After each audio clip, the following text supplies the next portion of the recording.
there. Welcome to Going Scared. I'm Jessica Honegger, founder of the world-changing brand Noonday Collection, and I'm so glad to have you here for today's conversation. Our Going Scared community gathers here every week for direct and honest conversations that help you live a life of courage by leaving comfort and going scared.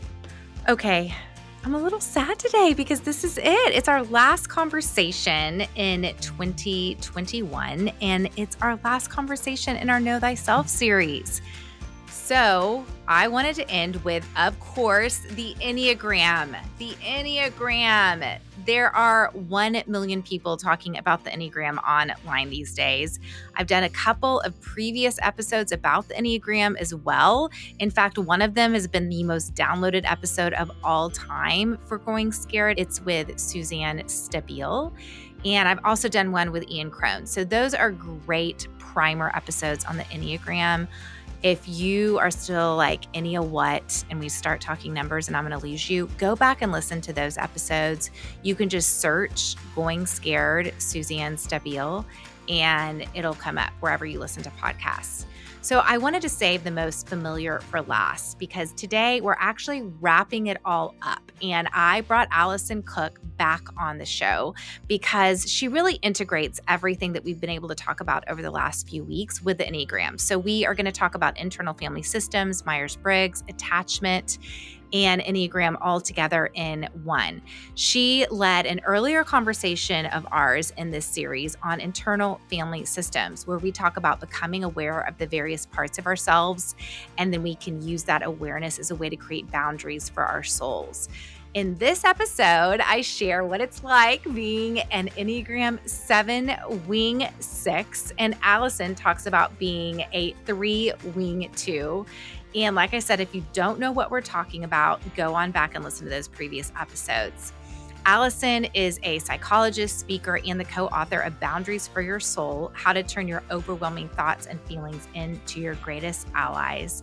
And I have loved getting to know her on Instagram, where she answers questions from her followers on a regular basis on all things mental and social health.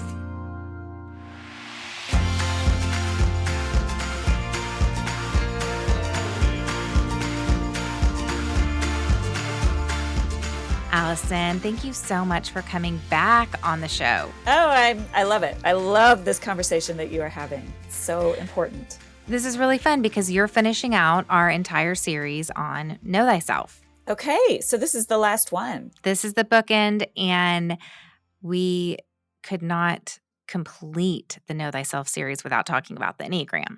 Oh, you have to talk about that. You have to. That's probably why people are even more aware of themselves than they used to be. It's really true. I'm actually impressed you waited to the last episode for it. I am. Hey, it's the hook at the end. That's right. Yes.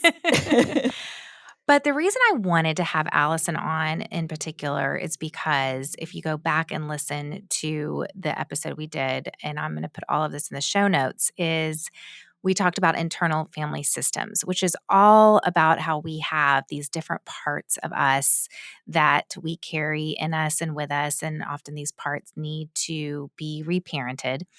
And what I love is that you also are extremely familiar and love the Enneagram. And so Alison and I, when we were talking about what we could have her on the show for, she actually mentioned, let's do an episode integrating the Enneagram and IFS. And I thought, yeah, I would love to understand how all of that works. And the reason I'm excited about this episode and, excited for all of our listeners is I do feel like with the popularity of the Enneagram, oftentimes people do say things like, I am a 9, I am a 6. And we often think that that is who we are, that is all of us. But you like to say that these are just different parts of us. So why don't you kick us off? Well, before we go into that, first of all, what do you identify as on the Enneagram, Alison? Which is part of why I learned to integrate it with IFS. And, a lot of Enneagram teachers and leaders and experts that I talk with agree with this way that we are all actually, in some ways, we can connect to all of the different numbers. So Yes, this isn't a absolutely. new idea. So I, for the longest time, thought I was a 2. I learned about the Enneagram. I did this spiritual leadership. It was this beautiful retreat over the course of like 2 years, where we went to these quarterly listening retreats. This was like 10 years ago, and they introduced us to the Enneagram. And everyone said I was a 3. I was a 3. I was like, I'm not a 3. I'm not a 3. I'm a 2. I do all the things I do to try to help people, right? Sure enough, I was a 3. So, of course, I didn't want to be the 3. I wanted to be the 2. So that was kind of my journey of realizing, oh, that motivator underneath all of this really aligns more with that 3 number. What part of you did not want to be the 3? I wanted to see myself as, so I'm a therapist. I have a real strong helping part of me that I'm proud of. And so I wanted to see my motivator for some of the achievement in my life, for staying in graduate school, for getting degrees, for doing all these things, as no, I really want to do it to help people, versus it felt to me more, to think about, I was doing it for my own achievement. That felt selfish to me. And I think that one of the things I read is a lot of women do almost, often test out as 2s, just by default, because we're sort of conditioned to feel like we should be helpful.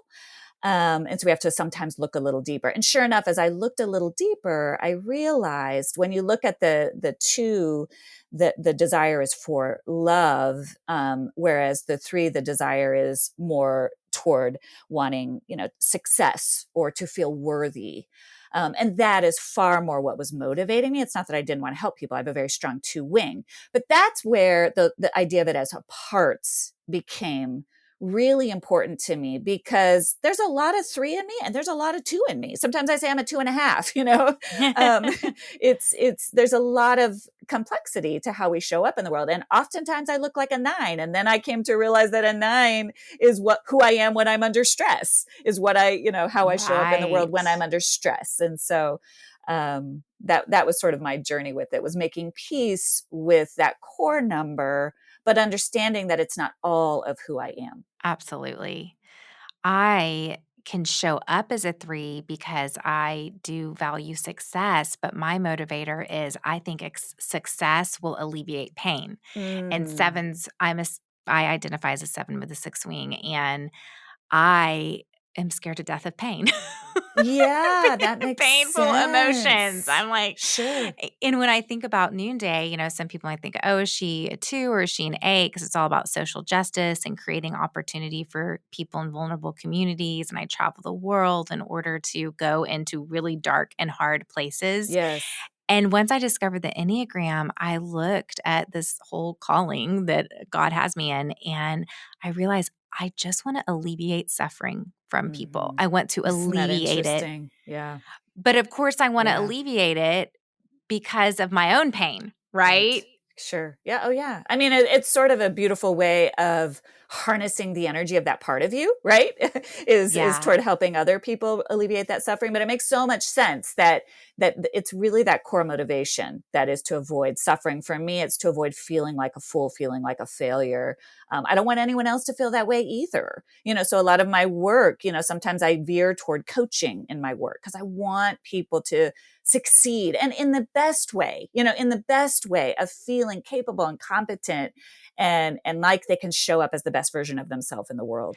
Let's talk about people that have a more challenging time figuring out what their quote unquote number is. Cause I still feel like I meet people who they've listened to the podcast, maybe they've read an Enneagram book, and they're still just like, I don't know.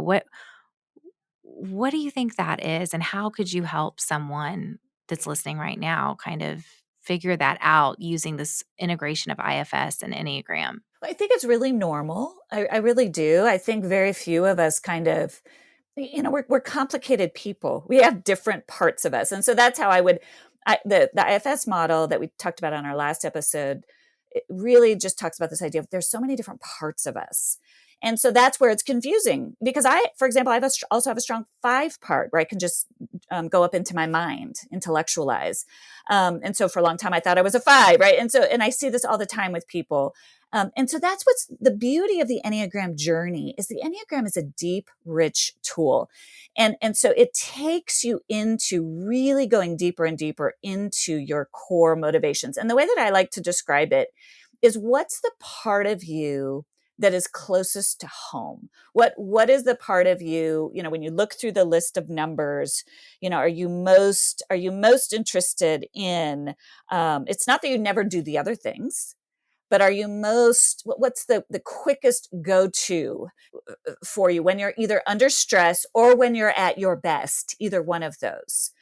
And so, for me, it was staying in school. I was good at school. I liked school. Give me school all day long. I can complete a task. I can get it done. I can do it well. Gold star, end of the day, And so that was where a lot of people are like, you're a 3, even though I didn't like that. But it really was my go-to easiest place inside. But what really helped free me, and I think this is helpful for a lot of people, is to realize that's just one part of me. I do have access to these other parts of me. And so does everybody else. You might have that core number that is really what your deepest root, at the deepest root of who you are, what your biggest fear is. And it really forces you to go deep inside.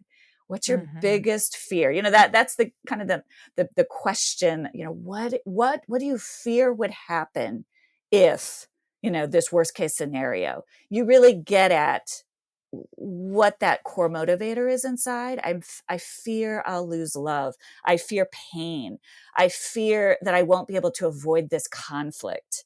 I fear anger. I fear being seen, I fear shame. I fear being seen as flawed somehow. Each of those correlates with a number. And that becomes your core number. And then you still, though, then are going to have access to those other numbers on the wheel. So, in your own life, when, let's say, your 9 comes up Mhm, and you're mhm. aware that that 9 is, okay, I'm in unhealth right now. I'm going to my place in stress. How do you incorporate that with IFS? Do you actually have a name for your 9 part, or, yeah, what does that look like? So I had always talked about a part when I thought I was a 2, I always talked about a very strong part of me that I called my concrete wall of avoidance. And I mean, I love that. it That's a is good thing. To ask yourself, y'all listeners, what is your concrete wall of avoidance? Because we all have them, right? Oh, it's just so I just and it takes me over. It just will take me over, and it's a brick wall. I can't get out of it. And I will just do anything to avoid, what I don't want to face. And that was a part of me that I became very familiar with through IFS work because I always had to work with it. Um, and that was Well, a tell us about cue. that Yeah. process. Yeah. If you don't mind being vulnerable, tell us what that looked like. Sure. I mean, just in my own internal work, I would just literally bump into anytime any question around a painful memory or something would be asked of me, or a fear, I just would bump into what felt like this wall, this brick wall of avoidance. And I didn't know it was avoidance per se. Over time it began to reveal itself as this part of me that would like go into a cave and eat candy bars and watch TV.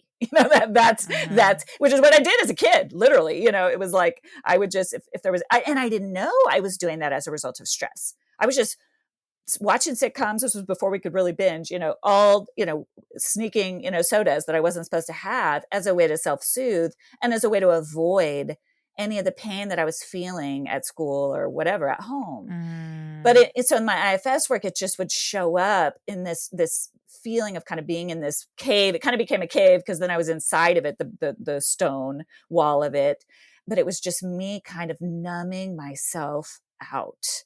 And that's where I wanted to stay. I did not want to leave that safe cave. That's where I felt safe. Nobody could hurt me in there, And I guess with yeah. Enneagram, we all have these caves, right? We all have self-numbing tools. Yes. I might do the exact same thing, but might be trying to avoid something else. Like, for me, I don't know if it's failure that I fear as much as being alone, Mhm. right? Mhm. And so if Mhm. I am perceiving a situation where I'm gonna be alone in my failure, then that really causes me to avoid. Or if I perceive a situation that's going to cause grief. We hate Mhm. grief, sevens. Mhm. We're just Mhm. like, get me as far away from grief as possible. And Yeah. Yeah. yeah, Well, well, I and was as a just gonna say seven, the last 2 years, like, you can't escape grief. so much of it you've had to Yeah. cope. So where do you go? What number do you go to when you're under that kind of stress, when you're trying to avoid grief?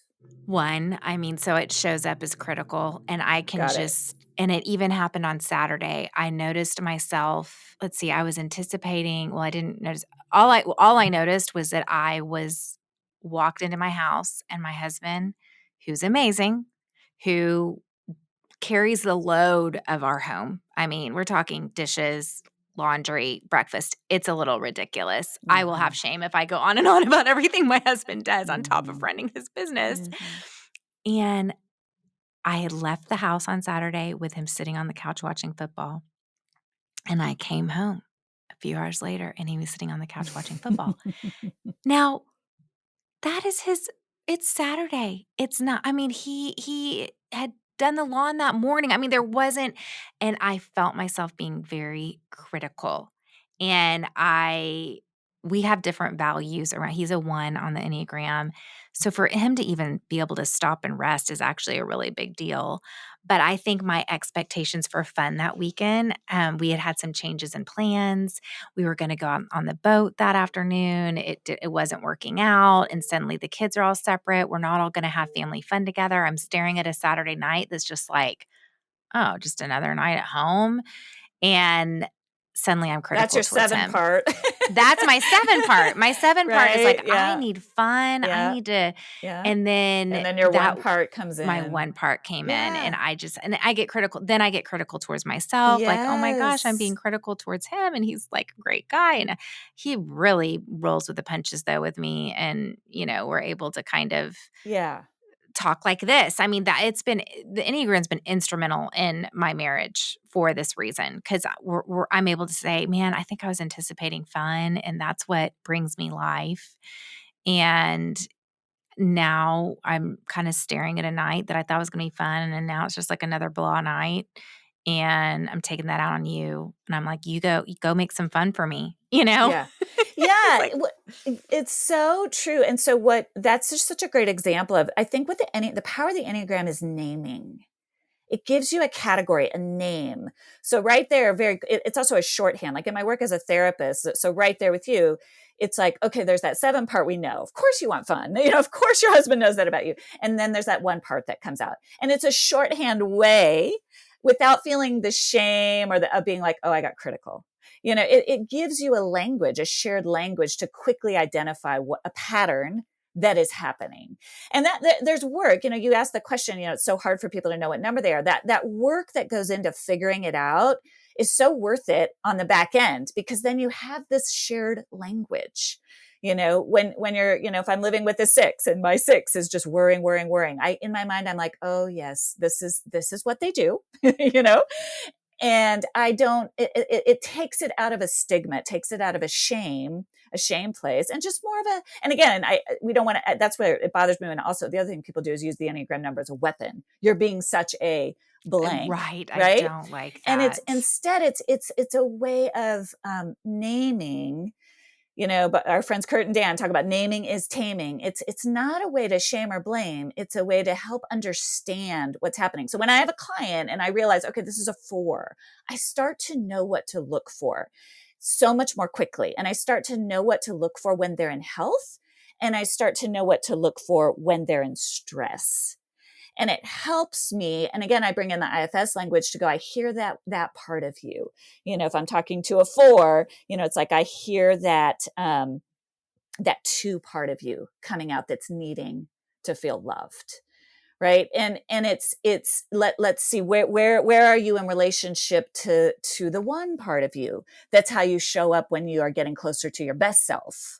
And it just kind of gives you this roadmap to figure out. Or for me, when I start now going to avoidance, I realize, oh my gosh, that I'm under stress. I didn't even realize it, that I'm going to that 9 part of me that wants to check out. okay, what would it mean? And I will literally say to myself, where's that sixth part of me? That part of me, for me, it's to collaborate, to reach out for help, to talk to somebody. That's so hard for me to do because I want to do it all on my own. And I have that resource to go, where's that sixth part of me? And I find that sixth part of me inside because I have it. I have access to that part of me. Now, I've learned to now deploy that sixth part of me and say, okay, where's that part of me that does know how to say, hey, I need some help here. I'm struggling. I will say that for some people that identify as threes, which I have a lot of threes on our executive team, it's like we've got a lot of threes with two wings at noonday because threes are just so good at getting stuff done and executing and just bringing that energy and that achievement to the table. But I will say the struggle that I have, and I'd love your help and how to help my three friends. I I don't trust people that can't be vulnerable. Mm-hmm. That is a huge blocker for me. Mm-hmm. Mm-hmm. And I have found sometimes that people that identify with threes, they're vulnerable like months later when there's a bow on top. Mm-hmm. And I'm Oh, like, "Is that really oh. vulnerable?" Like, I've had Mm-hmm. lunch with you every week for the past 3 months, Mm-hmm. and now you're telling me that you were struggling with this, and Mm-hmm. then but you worked through it, and now ta-da, here's the solution, and Mm-hmm. now you're telling me about it, and I'm Yeah. like, "Is that even vulnerable?" And for me, you cannot have connection without vulnerability. Yeah. So I'm curious what your journey as a three with a two wing has been like to find vulnerability and therefore find connection. Right, because the two together, if you're the two and the three together kind of prohibit you from vulnerability either way, because you're either trying to be helpful or you're trying to be on top of it. Right, um, right. yeah, this is the story of my husband. I mean, just listening to you, I was like, oh yes, I've had this conversation with my husband because what we have a deal. I mean, because he's very direct. He likes things on the table. He is What very is he good. on the I Enneagram? think he's an eight. We think he's an eight, but he just comes right out with things. He's learned. He's also been through a lot of pain. He's had a lot of hard things in his life, so he's learned how to just put. He really, it's a value. We put things on the table and we talk about them, and it doesn't matter what they are. And he really means it. He has a ton of integrity. It's that best sort of an eight. Where it's like they really mean what they say, and it's really hard for him because I can't do that. I'm always kind of maneuvering and figuring out when should I say it, when's the best time, how to present it, right? And so we have a deal, and so what we do is we just say, I tell him, I say, I need 2 days. I need 2 days. We put a time limit on it and then I will be able to tell you as best I can what's happening inside of me. And some of that is that I need that time to figure it out myself. And some of it is honoring the genuineness of wanting to be able to present it in a way that I feel good about, and that's genuine. That's genuine. I genuinely don't want to, and I'm trained as a therapist. So it's just so hard for me. I am trained not to be vulnerable. I am trained to know how to only go into other people's pain, literally, so this has been hard for me. It's I just have it. So how we've done it is kind of negotiated between here. And again, this is in relationships. When you know what each other's numbers are, you have some grace, but you also then have to compromise. You have to find a middle ground. It's like, okay, he needs me to be direct. That's going to be hard for me. I got to go inside, do the work. It's going to take me a little bit of time. Then I can come up with it. And I might even write it sometimes. And I found that that's Mhm. a little bit easier for me if I can write it down and then Mhm. hand him the sticky note or Mm. hand it to him on a piece of paper, because that's just easier for me for some reason. It's like one layer removed, maybe of Yeah. vulnerability a little Yeah. bit. So our first episode in this series was about attachment, with Kurt Thompson, and the feedback on that episode, I mean, people it was a primer. I mean, it was a very basic primer on attachment. But I have become more curious about attachment and the Enneagram because I think about sevens, we want to avoid pain. We're afraid that if we just stop, we'll actually have to feel. And so we often don't want to stop. So it's interesting because I think about my friends that are threes. I mean, they can veg out like it is a sport. I mean, it blows. I mean, I'm like, and they run hard. One of my girlfriends, she's an author, and I mean, she will run so hard, and then, like, she'll be like, "Oh, yeah, I'm on day 3 of binging the latest Netflix thing," and I'm like, it's impressive to me. I mean, I'm like, Hmm. "I wish I could veg like that," but I just for me, that I'm like, oh my gosh, that would make me feel depressed if I was just vegging. And then the idea of even thinking I would have to feel depressed makes me just be like, no, no, no, no. I'm just Right, going to right. keep going. Yep. And so I've Yeah. wondered, are all sevens anxiously attached? Because I definitely identify with more with anxious attachment than with avoidant. And do Interesting. you think threes Oh, are that is actually really, yeah.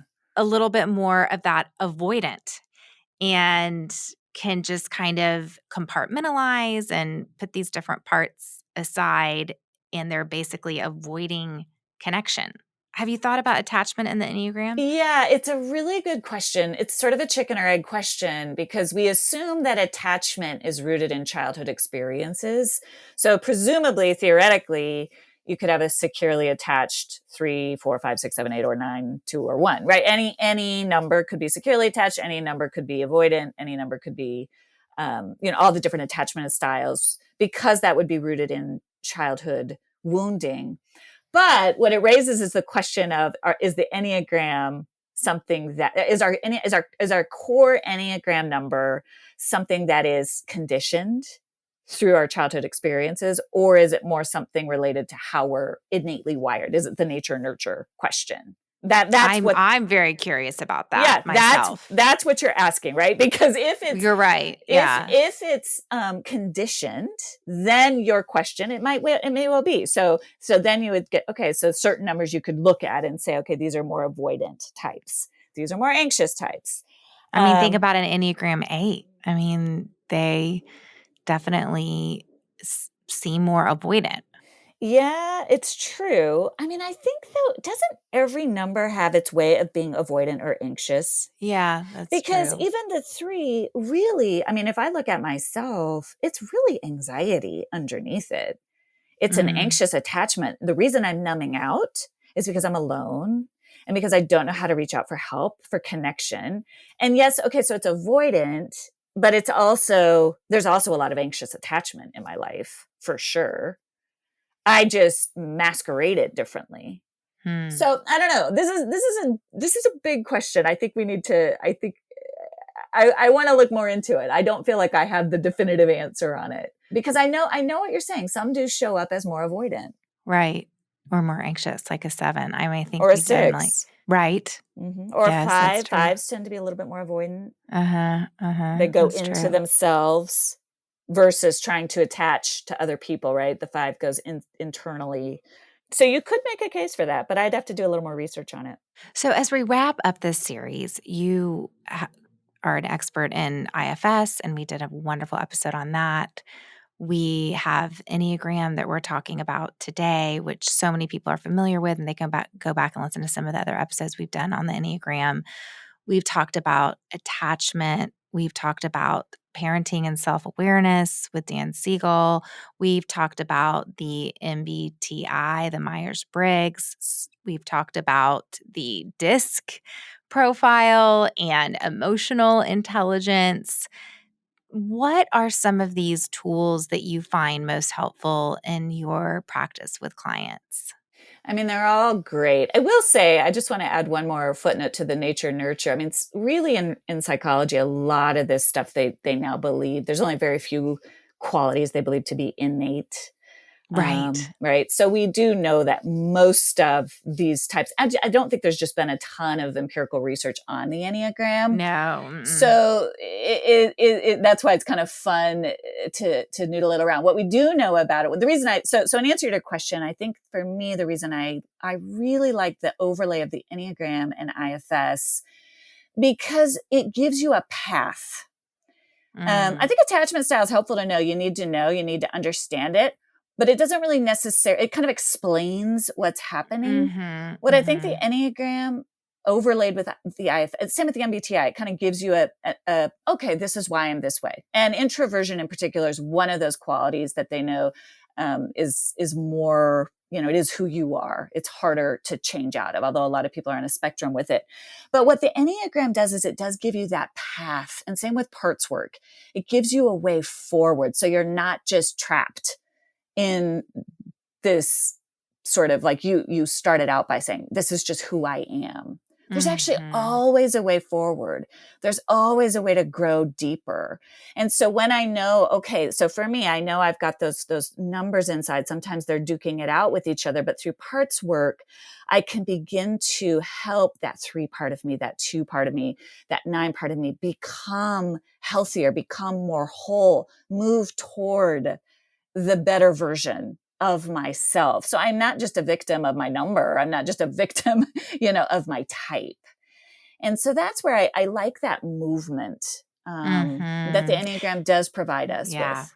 It is really dynamic. I mean, even when you think about what the model looks like, there's arrows pointing to different places. And the idea is that you're moving towards health. So it's not so much, oh, I am a 7. I mean, in health, I'm a 5. So I'm Right. on this journey towards learning contentment and learning that enough is enough. And I don't always need more in order to protect myself from pain.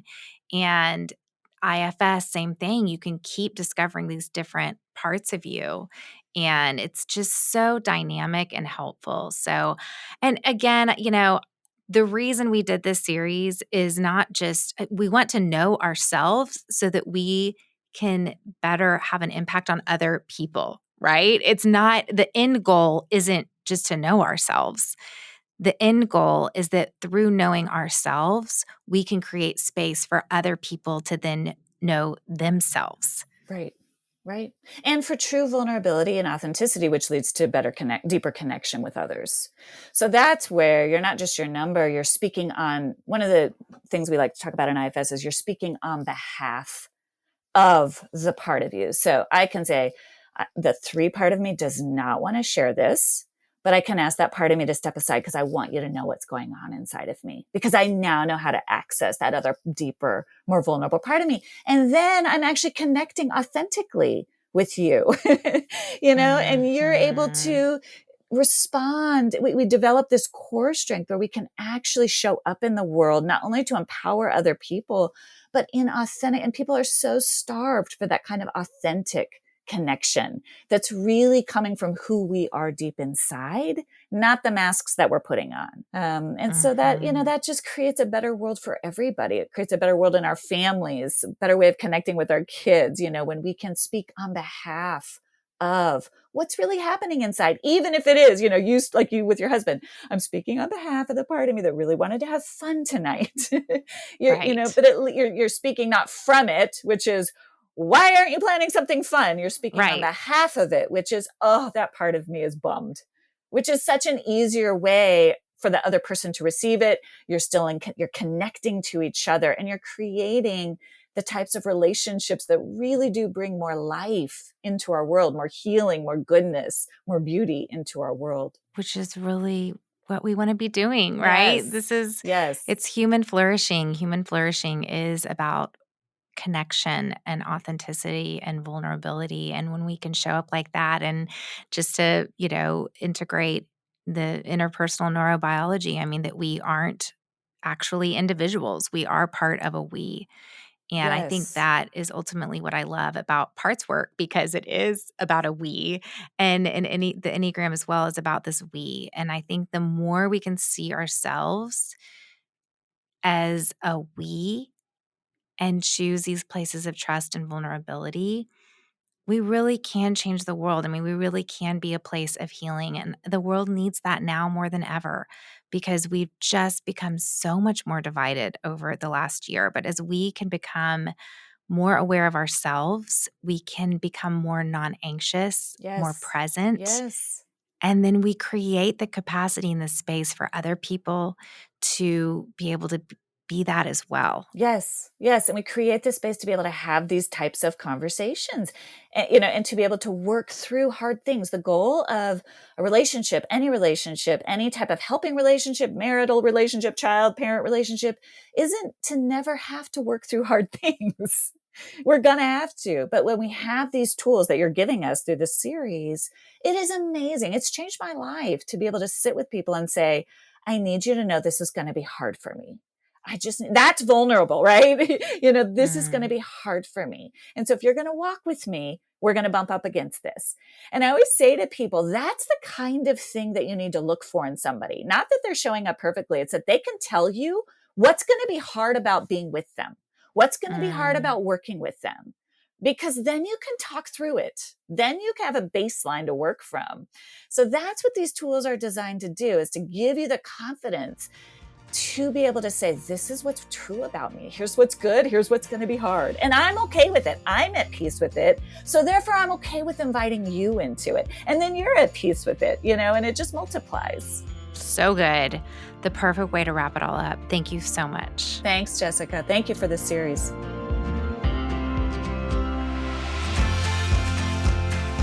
What a journey we have taken over the last few weeks. I would love to get to hear from you. I want to hear what an aha moment has been. Maybe you realize, oh my goodness, that's why I react that way. Maybe you have taken the DISC assessment or the EQ assessment and have a new takeaway about yourself. Head on over to Apple Podcasts and leave a review. Let us know what you learned in this series, what you liked about the series, and make sure you follow Going Scared on Spotify. Download all the episodes, binge them over the break if you want, share them. I truly do believe that self-awareness is the answer on how we can begin to show up in a non-anxious way in the people's lives that are around us. It's just so critical. Okay, I'm going to miss you. We're going to take a little break, but we're going to be back in the new year. We are going to start up again in a few weeks. And I was super surprised about this, but I did a poll on Instagram and you guys want to talk about habits. Okay, well, I am not the most habitual person in the whole world. You're going to hear all about that. So this habit series is really going to be for the reluctant habit keeper. So if you're a reluctant habit keeper, I cannot wait to share these conversations with you in the new year. Thank you so much for being a Going Scared listener. This has been a really fun journey over the last few weeks. I can't wait to be back with you in the new year. Thanks so much for your support. I couldn't have a podcast if nobody listened. So I'm really grateful to have you tuning in and listening week after week. Today's music is by Ellie Holcomb, and I'm Jessica Honegger. Until next time, let's take each other by the hand and keep going scared. See you next year.